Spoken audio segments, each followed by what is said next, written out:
까지 말씀입니다. 오늘 우리에게 주신 하나님 말씀 창세기 21장 1절에서 13절까지 말씀, 하나님 말씀 봉독합니다. 여호와께서 말씀하신 대로 사라를 돌보셨고 여호와께서 말씀하신 대로 사라에게 행하셨으므로 사라가 임신하고 하나님이 말씀하신 시기가 되어 노년의 아브라함에게 아들을 낳으니 아브라함이 그에게 태어난 아들 곧 사라가 자기에게 낳은 아들을 이름하여 이삭이라 하였고 그 아들 이삭이 난 지 8일 만에 그가 하나님이 명령하신 대로 할례를 행하였더라.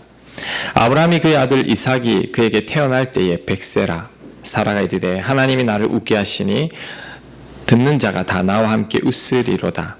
또 이르되 사라가 자식들을 젖먹이겠다고 누가 아브라함에게 말하였으리요마는 아브라함의 노경에 내가 아들을 낳았노라 하니라.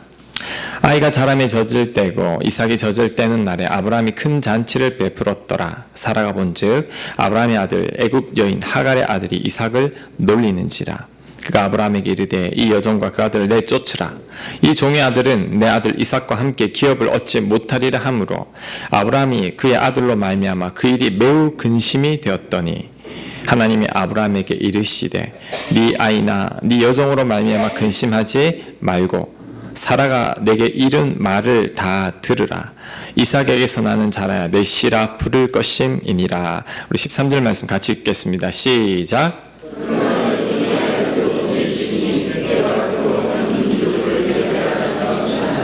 아멘. 목회자로서 성도님들께 자주 듣는 말이 있습니다. 저는 아직 믿음이 없습니다. 전 믿음이 연약합니다. 라는 말입니다. 그런데 여러분, 처음부터 믿음이 있는 사람은 이 세상에 한 명도 없습니다. 저도 예전에는 믿음이 없었죠. 아브라함이 처음부터 믿음이 있었던 건 아니에요. 아무런 믿음이 없는 이 아브라함을 택하셔서 하나님께서 그를 믿음의 사람으로 만든 겁니다. 하나님의 은혜라는 거죠.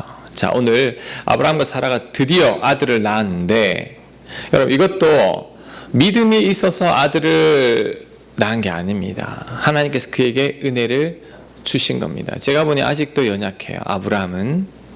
자, 그것을 어떻게 할 수 있느냐? 자, 1절 말씀 한번 보겠습니다. 1절 말씀, 이제 주보 있습니다. 주보만 보셔도 될 겁니다. 1절. 자, 줄친 부분을 보겠습니다. 여호와께서 말씀하신 대로 사라를 돌보셨고 여호와께서 말씀하신 대로 사라에게 행하셨으므로 사라가 임신하고 하나님이 말씀하신 시기가 되어 노년의 아브라함에게 아들을 낳으니. 자, 이 성경 말씀 보면 말씀했기 때문에 아들을 주신 겁니다. 하나님의 시기가 되었기 때문에 아들을 주신 겁니다. 결국 하나님의 은혜라는 거죠. 여러분, 하나님 아브라함에게 이 아들을 주심으로 그의 믿음 또한 한 단계 더 업그레이드 시키고 있습니다. 사라가 경수가 다 끊어졌죠.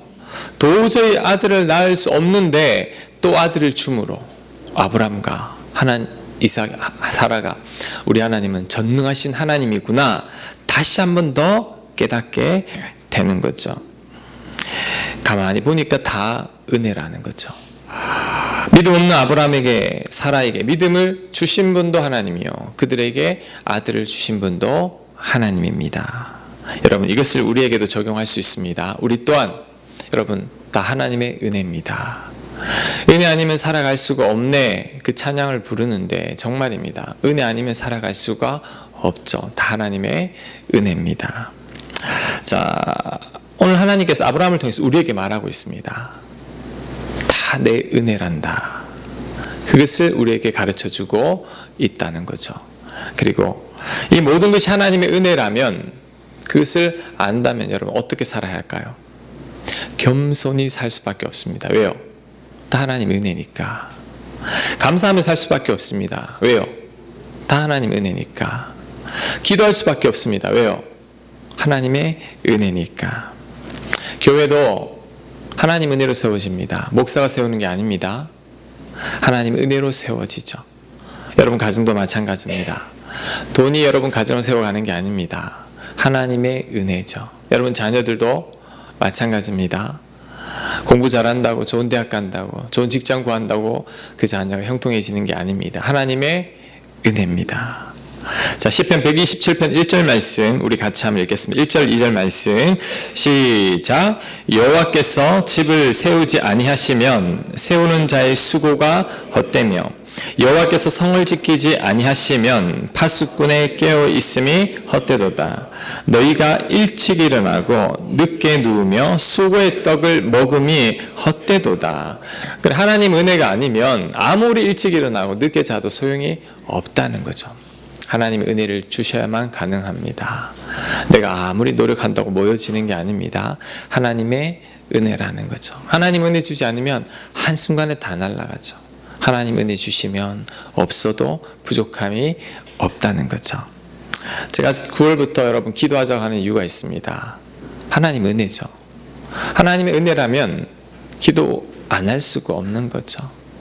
기도하지 않아도 넉넉하게 살만 할 때, 그때가 가장 위험할 때입니다. 그래서 9월부터는 여러분 기도해야 합니다. 왜요? 다 하나님의 은혜이기 때문이죠. 자, 또한 은혜를 주시는 하나님은 결국에는 우리를 웃게 하십니다. 결국에는. 자, 6절 말씀 우리 같이 한번 읽겠습니다. 6절 말씀 시작. 사라가 이르되 하나님이 나를 웃게 하시니 듣는 자가 다 나와 함께 웃으리로다. 자, 누가 웃게 했죠? 하나님이 나를 웃게 하시니. 1년 전만 해도 사라에게는 웃음이 없었죠.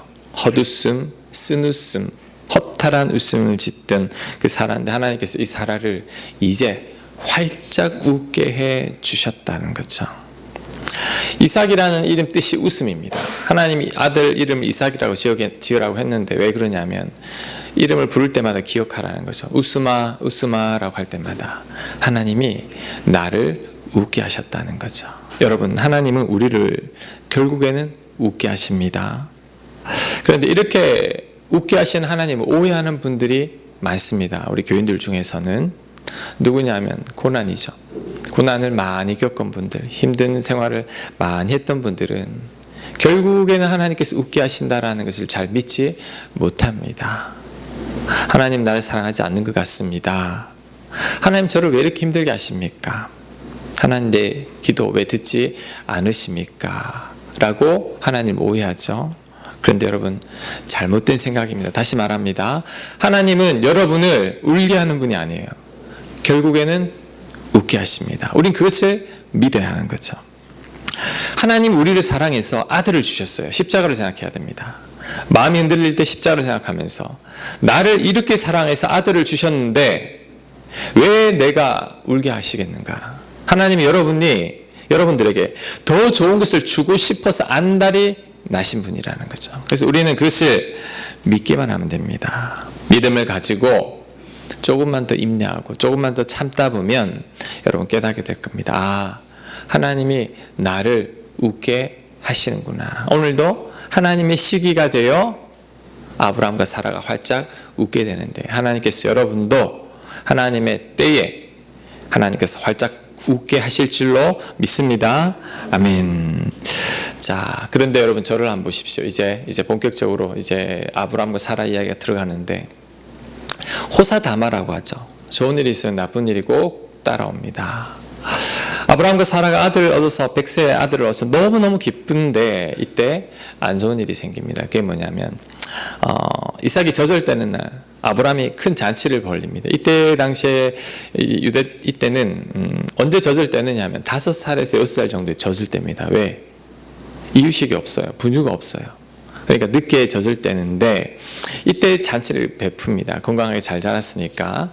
근데 잔치를 베푸는데 자, 그때 이스마엘은 첩의 아들이죠. 이스마엘이 이삭을 놀리는 것을 보게 됩니다. 자, 9절 끝에 보면 이삭이 이제 놀리는지라라고 돼 있죠. 자, 근데 저를 보세요. 여러분, 여기서 이 놀리다라는 의미는 히브리어적 의미는 이 성적인 희롱입니다. 성적인 학대인 거죠. 지금 이스마엘 나이가 14살에 이삭을 낳았으니까 아마 10대 후반 정도 됐을 거예요. 고3 정도 됐을 겁니다. 그애가 이삭을 갖다가 성적으로 희롱하고 있는 거죠. 근데 그걸 누가 봤느냐? 사라가 봤어요. 여러분 어떻게 될까요? 눈에 불이 나죠. 90에 얻은 내 금쪽 같은 아들을 이 이스마엘이 이렇게 괴롭히다니. 그래서 사라가 화가 나서 어떻게 하냐면 아브라함한테 내쫓으라. 저 아들 내쫓으라고 말합니다. 여러분, 아브라함 입장에서 한번 생각해 보십시오. 너무 곤란하죠. 왜? 이스마엘도 내 아들 아닙니까? 첫 정을 준 아들입니다. 20년 가까이 길렀던 아들이라는 거죠. 그런데 내쫓으라고 하니까 아브라함이 이것만큼은 어떻게 듣고 싶지 않은 거예요. 여러분, 아브라함 가정의 서열 1위가 누구라 그랬죠? 제가? 사라라 그랬죠. 그런데 이것만큼은 듣고 싶지 않은 거예요. 왜? 내 아들을 쫓아내라고 하니까. 그래서 아브라함이 심히 근심합니다. 자, 11절 말씀 우리 같이 읽습니다. 시작. 아브라함이 그의 아들로 말미암아 그 일이 매우 근심이 되었더니, 그러니까 쫓아낸 게 아니에요. 근심하고 못 쫓아내고 있죠. 근데 그때 하나님이 나타나십니다. 근데 하나님이 아브라함에게 나타날 때는 아브라함이 정말 힘들어할 때예요. 그때만 나타나는데, 그때 나타나셔서 아브라함에게 말합니다. 사라 말 들으라. 자, 12절 말씀 같이 읽습니다. 시작. 12, 13절 시작. 하나님이 아브라함에게 이르시되 네 아이나 내 여종으로 말미암아 근심하지 말고 사라가 네게 이른 말을 다 들으라. 이삭에게서 나는 자라야 넷이라 부를 것임이니라. 그러나 여종의 아들도 넷이니 내가 그로 말미암아 한 민족을 이루게 하리라 하신지라. 아멘. 자, 이스마엘 내가 돌볼 테니까 쫓아내라는 거죠. 이런 생각이 듭니다. 하나님 너무한 것 아닌가요? 라는 생각. 왜요? 여러분이 만약에 이스마엘이라고 한번 해보십시오. 이스마엘 입장에서는 이삭이 너무나 밉잖아요. 지금까지 아버지 사랑을 독차지했는데 이 이삭이 나타나고부터 아버지가 나에게 관심을 안 가져요.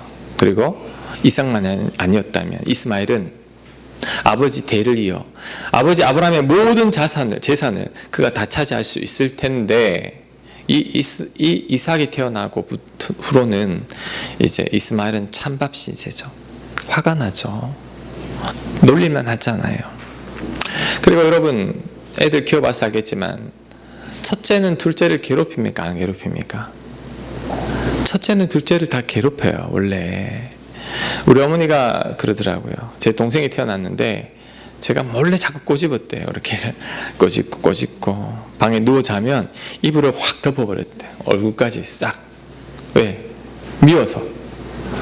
그전에는 내가 최고였는데 동생 태어나고부터는 내가 찬밥이니까. 지금 이스마엘이 그렇다라는 거죠. 여러분, 지금 이 상황에서 이스마엘을 꼭 쫓아내야 합니까?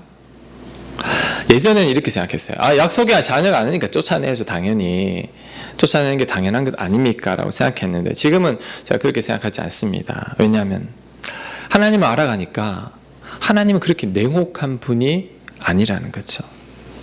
아브라함이 인간적인 방법으로 낳은 이스마엘이지만 하나님은 그도 챙기시는 하나님이라는 거죠.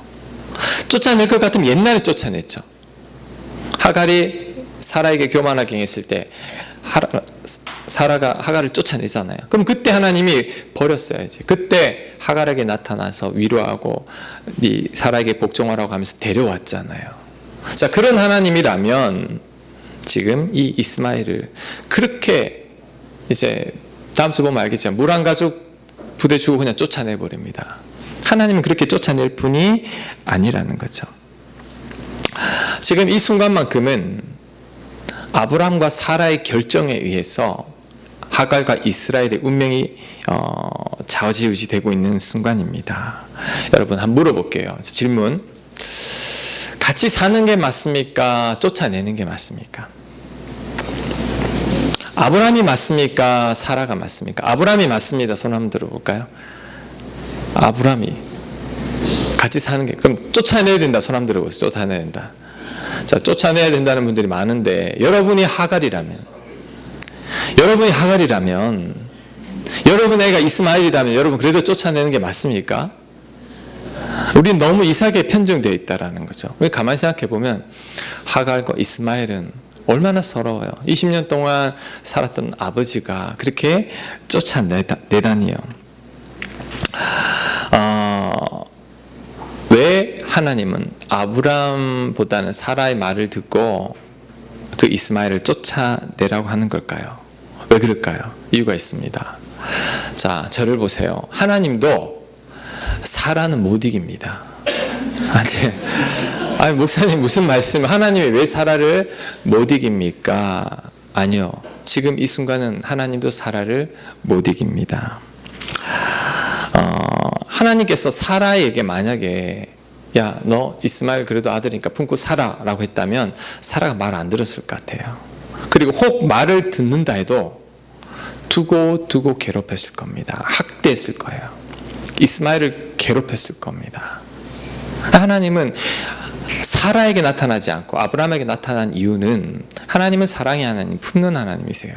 그 이스마엘도 같이 살기를 산다 그러면 하나님 은혜를 베풀어 주셨을 텐데 지금 이 가정에서는 도저히 그게 이루어지지가 않습니다. 그래서 아브라함에게 나타나서 이제 아브라함에게 하는 말이 뭐냐면 네가 참으라.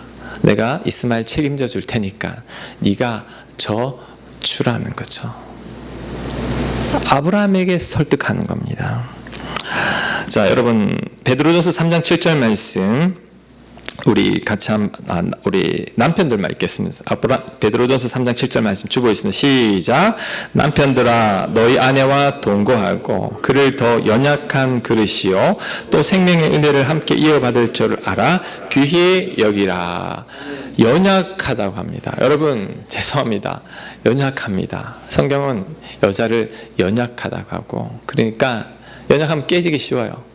귀하게 여기라고 합니다. 사라가 연약하니 아브라함 네가 지금은 참아야겠다. 네가 져주렴. 네가 양보하라는 거죠.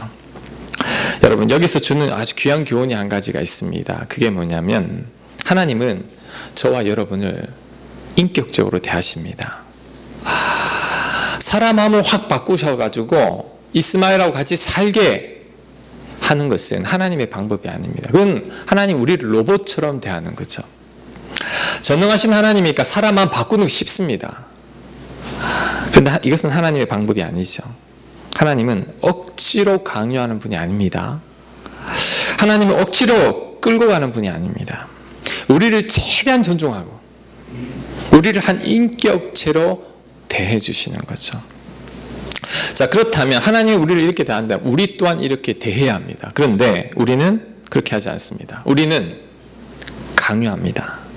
내 뜻대로, 내 마음대로 바꾸려고 하죠. 특히 내 아랫사람, 내 자식, 내 배우자를 내가 원하는 대로 바꾸려고 합니다. 내 성질대로. 근데 바뀝니까?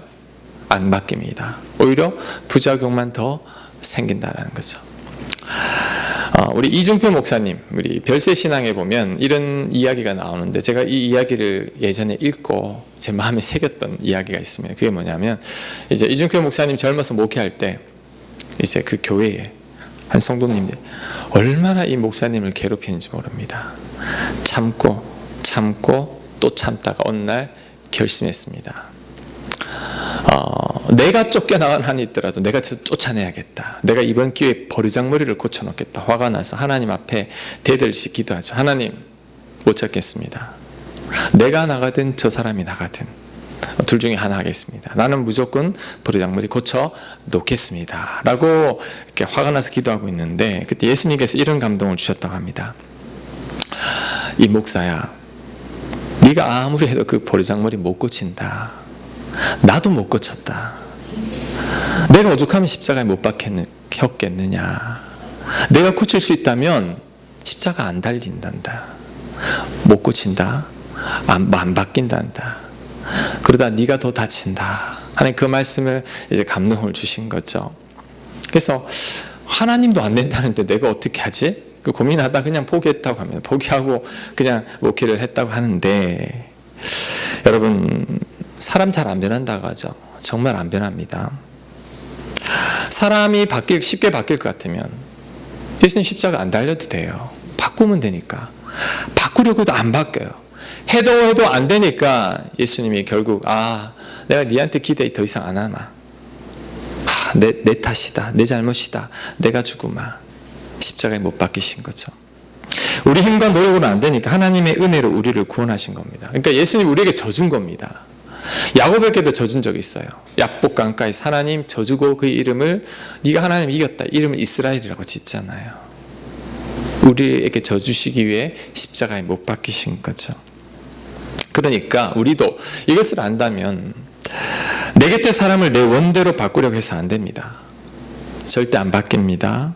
관계만 더 나빠집니다. 가능하면 져주고 참고 인내해야 하는 거죠. 어떤 여자분이 이런 말하면 저한테 자녀들에게 정말 잘해주는데 우리 애들은 아빠만 좋아한다고. 내가 애들 밥 해주고 빨래 해주고 사달라는 거 다 사주고 모든 거 다 해주는데 나는 안 좋아하고 왜 애 아빠만 좋아하는지 모르겠다고 굉장히 서운하다고 하소연을 하는데 여러분 왜 그럴까요? 왜 그럴까요? 이유는 간단합니다. 잘해주는 대신에 절대 져주지 않기 때문이거든요. 제가 말했습니다. 자식 이기죠. 이기려고 하죠. 마음대로 하려고 하죠. 그러니까 맞다고 그래요.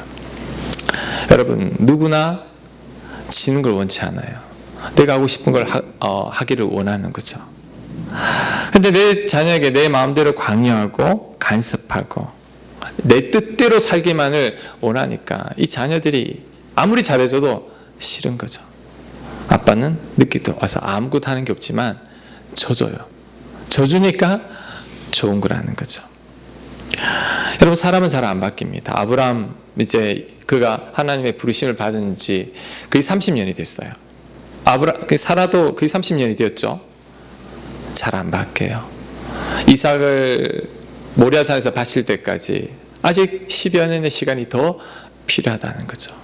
그만큼 안 바뀌는 게 사람인데 여러분 우리가 어떻게 바꾸겠습니까? 그러니 그것을 인정하고 져주고 품고 기다려주고 사랑하려고 애를 써야 합니다.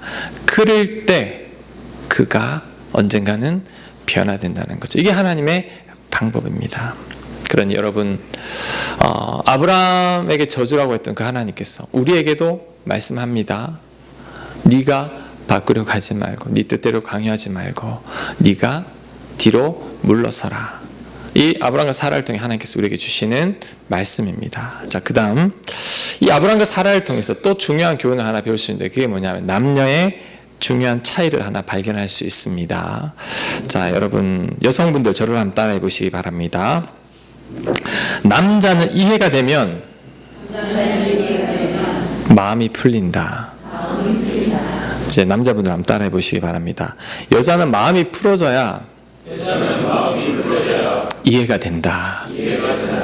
이 정말 중요한 차이입니다. 남자들은 이해가 안 되면 절대 화가 안 풀립니다. 여자들은 마음이 풀어지지 않으면 절대 이해를 못합니다. 남녀 간의 대화가 잘 안 되죠. 여러분 대화가 잘 안 되죠. 제가 보니까 90%는 대화가 안 되는 것 같아요. 10%에 속하는 경우죠. 아니면 우리 김집사님 다 참아주시던가 둘 중에 하나일 겁니다. 아마 잘 안 되는데 왜 그러냐면 이 뇌구조가 달라요. 여자분들은 화가 난 상황만을 자꾸 이야기해요. 근데 여러분 소용없어요. 왜냐하면 남자들은 거기서 누가 옳고 틀린 것만 따집니다. 시비를 가리려고 하죠. 그러니까 여자는 더 화가 나죠. 내가 정말 이렇게 화가 나 있는데 들어주기는커녕 자꾸 따집니다. 가르치려고 하고 화가 더 나는 법이죠. 여러분 지금 사라는 이삭 때문에 너무나 화가 나 있어요. 이때는 아브라함이 어떤 설명을 해도 안 돼요. 20년 동안 자란 아들을 어떻게 버려 말해도 안 돼요. 왜? 하나님 해도 안 되는데 오죽하면 하나님이 아브라함에게 맡겼습니까? 사라는 본인도 자신이 너무나 냉정하다는 걸 알 거예요. 근데 안 풀어지는 거 어떻게 해요? 이게 사라의 본능인 걸 어떡합니까? 자, 아브라함은 지금 이 상황 속에서 이스마엘을 보내는 것이 맞는지 안 맞는지를 계속 따졌을 겁니다. 근데 아무리 생각해도 20년 동안 같이 살아온 아들을 내쫓는다는 것은 그의 이성으로는 상식으로는 도저히 이해가 될 수 없는 거죠.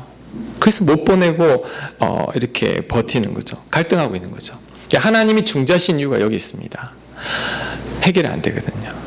도저히 해결이 안 되니까 하나님께서 개입하셔가지고 이제 아브라함의 아브라함과 사라가, 아브라함이 사라의 말을 듣게 해서 그 가정에 평안을 허락해 주는 겁니다. 여러분, 남자는 이해가 되어야 합니다. 그러니 여자분들, 여러분이 얼마나 속상한지를 남편한테 한번 말해봤자 별로 소용이 없을 겁니다. 왜? 차라리 그때 남편을 설득해야 됩니다. 설득. 왜 내가 힘들어하는지를 설득하는 게 낫다는 거죠. 이해되면 풀어집니다. 그러면 남자들이 말을 듣고 수긍합니다. 반대로 여자는 상한 마음이 먼저 풀어져야 합니다. 그러니 우리 남자분들, 여자분들이 화가 났을 때 도저히 말도 안 되는 소리를 해도 도저히 이해할 수가 없어도 어떻게 해야 된다고요? 처음에는 듣고 풀릴 때까지 기다려야 합니다. 안 풀리면 안 듣습니다. 하나님 말씀도 안 듣습니다. 기다렸다가 그때 이제 풀어지면 그때 말해도 늦지 않다는 거죠. 그런데 이게 이론적으로는 돼도 여러분 실제적으로는 잘 안 됩니다. 왜 그럴까요? 이 남녀의 본능이 완전히 다르기 때문이라는 거죠. 근데 여러분 꼭 기억해야 합니다. 남자는 이해가 되면 다 풀어집니다. 여자분들은 화가 풀려야 이해됩니다. 근데 우리 반대로 해야 한다는 거죠.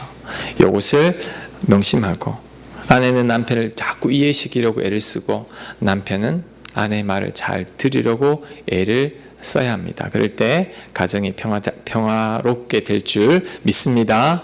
아멘. 자, 오늘 본문이 주는 마지막 교훈은 내려놓음이라는 거죠. 오늘 설교 제목이기도 한데, 이삭은 하나님의 약속의 자녀지만 이스마엘은 약속의 자녀가 아닌 인간의 방법을 통해 낳은 자녀죠. 그러니 아브라함이 지금 누구를 내려놓아야 하느냐면 이스마엘을 내려놓아야 합니다.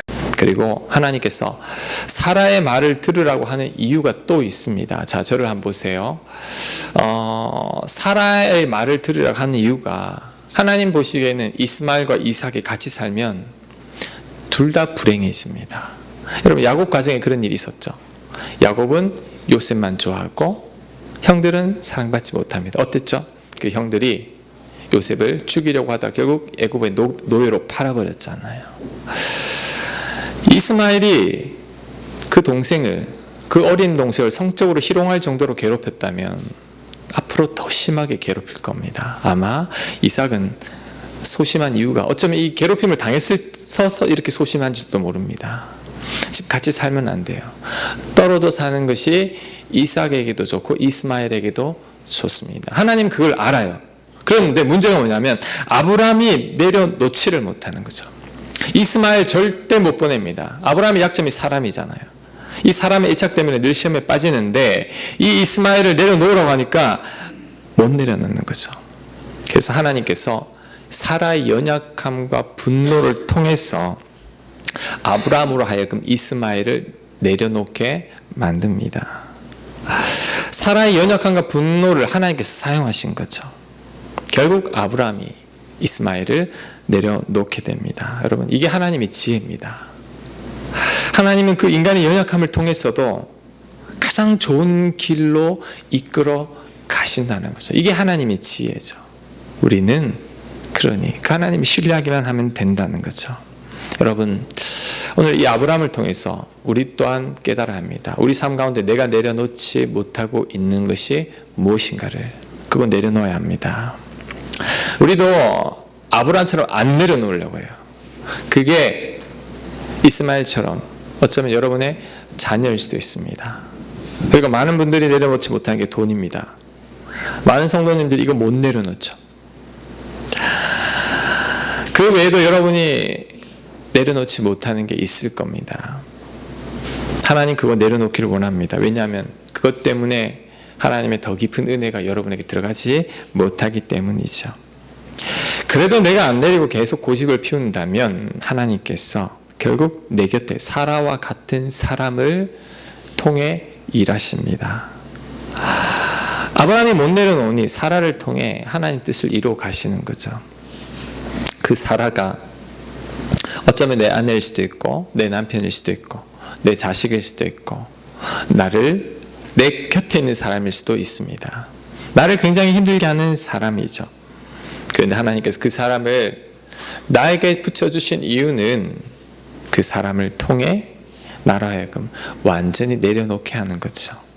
나의 연약함과 약점을 극복하라는 겁니다. 이번 기회에. 여러분, 그런데 이 과정이 얼마나 힘든지 모릅니다. 하지만 이 과정을 통해서 반드시 우리는 내려놓아야 합니다. 그래야 내가 하나님의 더 큰 은혜 가운데로 들어가기 때문이라는 거죠. 여러분, 아직도 고집스럽게 붙들고 있는 게 뭡니까? 내가 하나님의 자녀인데도 아직까지 붙들고 있는 세상의 것들은 뭡니까? 아직 미련을 가지고 있고 포기 못하는 게 뭐죠? 하나님, 이것만큼은 안 됩니다. 이것만큼은 포기 못합니다. 쥐고 있는 거, 그거 내려놓아야 합니다. 내가 주인 삼은 모든 것 내려놓아야 합니다. 여러분, 내 방식, 내 계획, 내 생각, 내 뜻, 그거 내려놔야 합니다. 그게 하나님과 늘 충돌이 일어납니다. 특히 내가 옳다고 여기는 것, 성경 말씀과 여러분과 사이에 늘 충돌이 일어나죠. 내 생각과 하나님 생각은 늘 달라요. 그때 내 생각, 내가 옳다고 여기는 것들을 내려놔야 합니다. 여러분의 기준, 여러분의 잣대, 그것도 내려놓고 그 기준과 잣대로 함부로 판단하고 비방하는 것, 그것 또한 내려놔야 합니다. 그래야 하나님의 더 깊은 은혜 속으로 들어가게 되는 거죠. 하나님께서 저와 여러분에게 내려놓으라고 하는 이유는 여러분 뺏으려고 내려놓으라고 하는 게 아닙니다. 자, 왜냐하면 이거 내려놓아야 이 손에 하나님이 더 귀한 것을 줄 수 있는데 꽉 붙들고 안 놓습니다. 이스마엘 절대 못 보냅니다. 이스마엘 보내야 됩니다. 그래야 이삭이 잘 되고 이스마엘도 형통하죠. 하나님 이스마엘 책임지십니다. 아브라함이 기르는 것보다 더 잘 기르신다니까. 내려놔야 하는데 이거 붙들고 안 놓습니다. 이거 없으면 안 됩니다. 근데 하나님은 이것을 놔야지만 하나님의 더 크신 은혜를 주시겠다라고 말씀하는 거죠. 내가 내려놓아야 하나님이 나를 쓰시죠. 내가 내려놓아야 하나님이 내 안에 들어옵니다. 그리고 내가 내려놓을 때 자유를 맛보게 됩니다. 사라를 통해 내려놓게 하시기 전에 내가 내려놓는 게 낫죠. 이스마엘 다음 주에 아주 냉혹하게 내려놓습니다. 순종하고 하나님 그 뒤로 이스마엘 형통하도록 복 주실 뿐만 아니라 이삭도 건강하게 자라게 하십니다. 여러분, 내려놓으라는 말 많이 들었지만 삶 가운데 참 안 되죠. 그런데 꼭 실천해야 됩니다. 오늘 이 말씀을 준비하는데, 자, 내가 주인 삼은 모든 거 내려놓고 그 찬양이 생각이 났어요. 오늘 이 찬양을 같이 한번 부르면서 오늘 말씀 생각하면서 나는 내려놔야 할 부분이 무엇인가 그거 깨닫고 하나님 앞에 내려놓는 저와 여러분들 되었으면 합니다. 우리 같이 한번 찬양하겠습니다.